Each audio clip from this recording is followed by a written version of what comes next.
This is Bread, American soft rock band from Los Angeles, California. Now, if you're looking for a band that had 13 songs chart on the Billboard Hot 100 between 1970 and 1977, along with having 7 gold albums and a band that basically just saturated the radio market in the 70s, you came to the right place.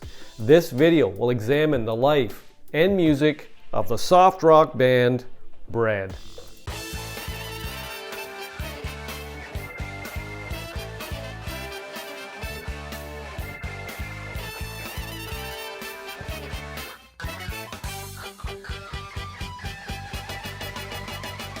Welcome back to my channel. Bread, American soft rock band from Los Angeles, California.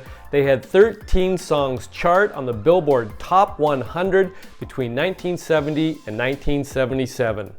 Now, David Gates is from Tulsa, Oklahoma. He released a song in the late 1950s entitled Joe Baby, Lovin' at Night. Gates knew Leon Russell and both played in bar bands around the Tulsa area.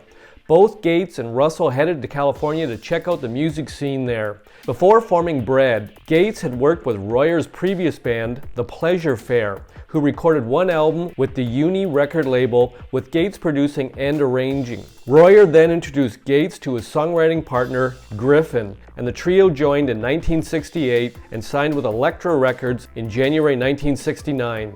Gates later explained the genesis of the band's name. A bread truck came along right at the time we were thinking about a name. We had been saying, how about Bush, telephone pole? Bread truck, bread. It began with a B like the Beatles and the Bee Gees. Bread also had a kind of universal appeal. It could be taken a number of different ways. Of course, for the entire first year, people called us the Breads. The group's first single, Dismal Day, was released in June 1969 but did not chart. Their debut album, Bread, was released September 1969 and peaked at number 127 on the Billboard 200. The songwriting on the album was split evenly between Gates and the team of Griffin Royer. Session musicians Jim Gordon and Ron Edgar accompanied the band on drums for the album. On July 25, 1969, Bread appeared in concert for the first time with Gordon on drums at the Aquarius Theater in Hollywood, opening for the Flying Burrito Brothers. When Gordon's schedule conflicted and he proved unavailable for future outings, they brought in Mike Botts as their permanent drummer. Botts, who Gates had previously worked with in Botts' group, the Travel 3, as a producer, appeared on their second album, On the Waters, released in July 1970 and peaking at number 12 on the Billboard 200. This time, their efforts quickly established Bread as a major act with the Billboard Hot 100 #1 hit, Make It With You, in 1970. Make It With You would be Bread's only #1 on the Hot 100.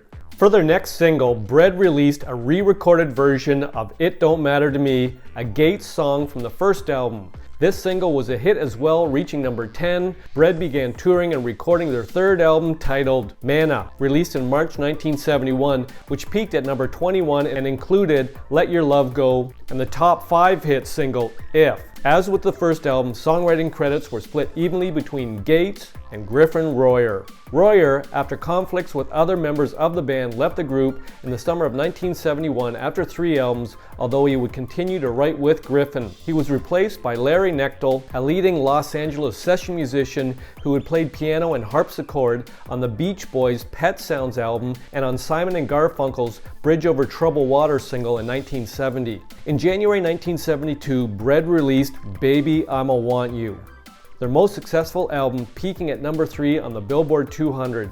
The title song was established as a hit in late 1971 before the album was released, also hitting number 3. Follow-up singles Everything I Own and Diary also went top 20. The next album, Guitar Man, was released 10 months later and went to number 18. The album produced 3 top 20 singles, The Guitar Man at number 11, Sweet Surrender number 15, and Abre also at number 15, with the first 2 going to number 1 on Billboard's Adult Contemporary chart. In 1973, fatigue from constant recording and touring had set in despite the band's success, and personal relationships began to show strain, especially between Gates and Griffin. All 11 of Bread's charting singles between 1970 and 1973 had been written and sung by Gates. Elektra Records had invariably selected Gates' song for the A-sides of the singles, while Griffin felt that the singles should have been split between the two of them. There was also some dissatisfaction with the songs planned for the sixth album. After their equipment and instruments were destroyed in a truck accident prior to a scheduled concert at the Salt Palace in Salt Lake City in June 1973, Bread decided to disband. Gates and Griffin returned to their solo careers with mixed results. The Best of Bread compilation album from March 1973 was a huge success, peaking at number 2 on the Billboard 200 and staying on the chart for over 2 years. The follow-up, The Best of Bread Volume 2, was released in May 1974 and went to number 32. The reunion of the band in 1976 came about after Elektra Records expressed interest in another Bread album. Gates, Griffin, Botts, and Knechtel returned to the studio that year and recorded Lost Without Your Love, released in January 1977.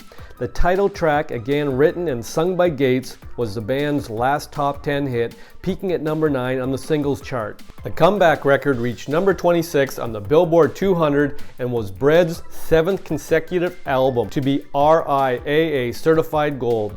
In March 1977, Elektra released a second single, Hooked on You. It was less successful on the pop charts, peaking at number 60, but reached number 2 on the Billboard Adult Contemporary chart. The 4 members of Bread, along with session musician Dean Parks, toured through the spring of 1977 to support their comeback album. After a short break, they commenced the tour's third leg that summer without Griffin, whom Gates failed to invite after further rising tensions and Griffin's worsening problem with substance abuse.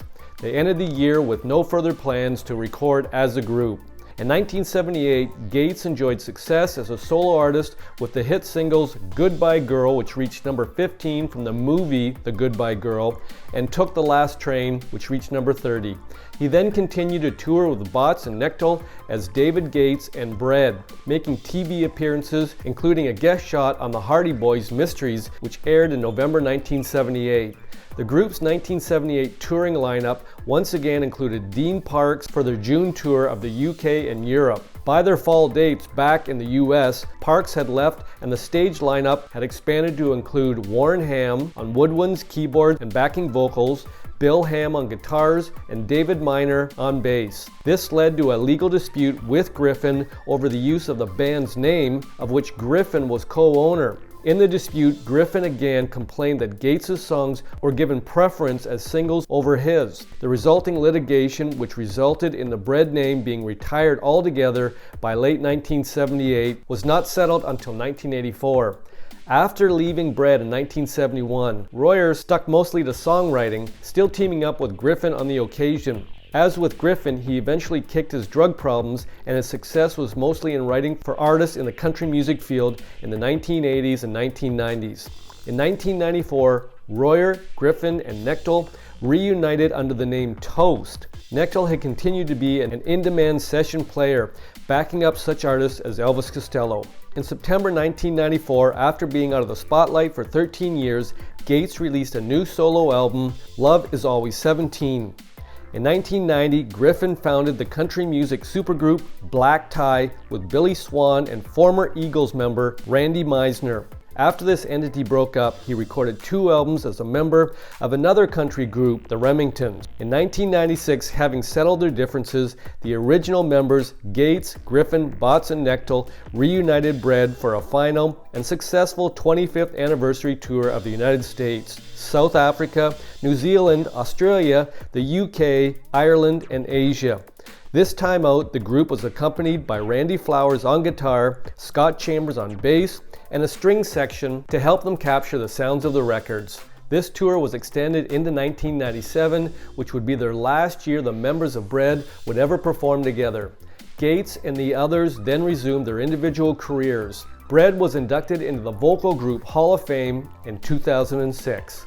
I hope you enjoyed this video on one of my favorite soft rock bands of the 1970s, Bread. Now, if you've got a band or musician you'd like featured on this YouTube channel, pop it in the comments section. I'll make another video. Thanks for dropping by. Rock on.